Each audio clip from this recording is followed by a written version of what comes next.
हाय दोस्तों, अस्सलाम वालेकुम। आज मैं फिर से एक नई वीडियो के साथ आपकी खिदमत में हाज़िर हूं और आज मैं आपको बताने वाला हूं कि कुवैत की जो कंपनी होती है वो आपको 2 साल से पहले घर जाने देती है या नहीं देती है।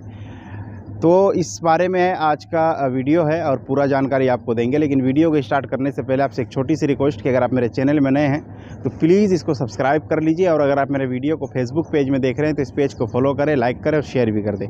तो चलिए वीडियो को स्टार्ट करते हैं। आज का जो टॉपिक है वो यही है कि क्या कंपनी, जो कुवैत की कंपनी होती है, क्या वो 2 साल से पहले आपको घर जाने देगी या नहीं देगी। तो लोग 2 साल से पहले जाते हैं, बहुत सारे लोग जाते हैं और बहुत सारे रीज़न की वजह से चले जाते हैं। एक रीज़न ये भी होता है कि कंपनी जो ड्यूटी, जो सैलरी बोल के बुलाती है वो नहीं देती है, या फिर टाइम पे सैलरी नहीं देती है, या फिर बहुत आदमी के साथ ऐसा होता है कि उसको अच्छा नहीं लगता है ना, नया नया बाहर आता है, उसका मन नहीं लगता है, तो वो क्या करता है, वो घर जाने का फ़ैसला बनाता है। तो मैं आपको ये क्लियर कट बता दूं कि कंपनी के ऊपर है, सब चीज़ कंपनी के ऊपर ही होता है। अगर आप कोई अच्छी कंपनी है तो वो आपको घर जाने देगी 2 साल से पहले, बिल्कुल, इसमें कोई शक की बात नहीं है।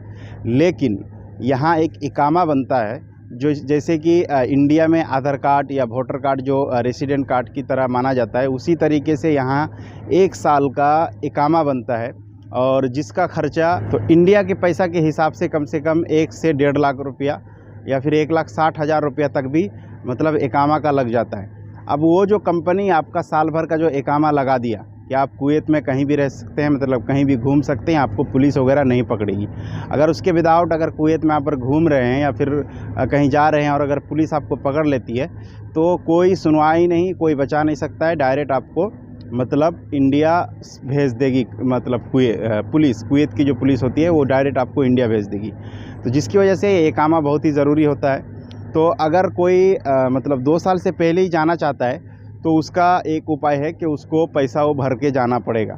मान लीजिए कि आप 5 महीना रहे, आपको अच्छा नहीं लग रहा है, तो आप क्या कीजिए कि आपको कंपनी में वो पैसा आपको भरना पड़ेगा इकामा का, 1 लाख, 1.5 लाख, 1,60,000 जो भी लगे वो आपको भर के जाना पड़ेगा, आपको बिल्कुल जाने देगी। दूसरा रीज़न ये भी है कि बहुत सारे लोग आते हैं लेकिन उसको टाइम पे सैलरी नहीं मिलता है, या फिर जो ड्यूटी बोल के बुलाया था वो ड्यूटी नहीं है, ज़्यादा ड्यूटी करा रहे हैं, है ना, या फिर सैलरी जो बोला था उतना सैलरी नहीं दे रहा, कम दे रहा, सैलरी तो दे रहा है लेकिन कम दे रहा है। तो ये सब की रीज़न से भी अगर कोई कंपनी छोड़ के जाना चाहता है तो, और कंपनी अगर उसको नहीं छोड़ती है, तो उसका एक उपाय ये भी है कि इंडिया का जो एम्बेसी है जो कुवैत में है, तो उस एम्बेसी में जाके आप कंप्लेन कर सकते हैं कि भाई मेरा जो कंपनी है या फिर मेरा जो कफ़ील है वो मेरे साथ ऐसा ऐसा कर रहा है, तो मैं घर जाना चाहता हूँ। तो वो आपका पूरा कागजात लेगा, आपका पासपोर्ट बनाएगा और आपको कुछ मतलब कार्रवाई होगा, कुछ पैसा वैसा लेगा वहाँ एम्बेसी वाले, और वहाँ से आपको फिर इंडिया भेज दिया जाएगा। ये भी एक दूसरा तरीका है। लेकिन सबसे बड़ा रीज़न है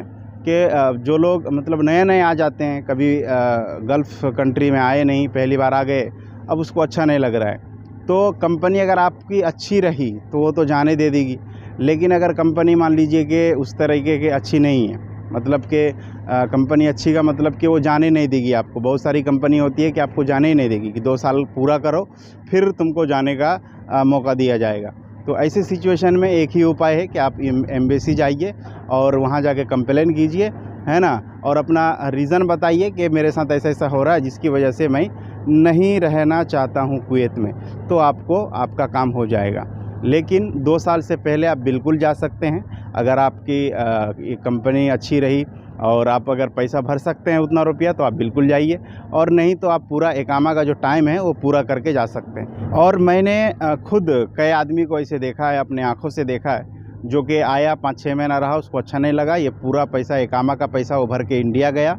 और एक आदमी को देखा जो कि उसका जो कफ़ील था उसको पैसा नहीं दे रहा था टाइम से, है ना, और दूसरी चीज़ के उसको मतलब परेशान करता था, तो जिसकी वजह से वो एम्बेसी में कंप्लेन किया, और अभी वो अभी कुवैत ही में है, लेकिन अभी वो जाने के प्रोसेस में है। हो सकता है कि 2-4 दिन के अंदर वो इंडिया चला जाए। लेकिन उस बेचारे को पैसा वैसा नहीं देता था, परेशान करता था, तो वो डायरेक्ट क्या किया कि वो एम्बेसी में जाके कंप्लेन कर दिया, और एम्बेसी वाले ने उसका नया पासपोर्ट बना के यहाँ से भेज देते हैं। बात यह है कि जो लोग कफ़ील होते हैं ना, तो जो लोग आपको परेशान करते हैं या फिर सैलरी नहीं देते हैं, और उनके नाम पे अगर आप कंप्लेन करेंगे तो वो आपका पासपोर्ट वगैरह कुछ नहीं देती है। तो इसीलिए एम्बेसी को पकड़ना पड़ता है, और एम्बेसी वाले क्या करते हैं, आपका नया पासपोर्ट बना के आपको इंडिया भेज देती है। तो एक छोटी सी जानकारी थी, मैं सोचा कि आपको बता दूं। तो ये आई होप कि आपको ये वीडियो अच्छा लगा होगा और ये जानकारी आपको अच्छा लगा होगा।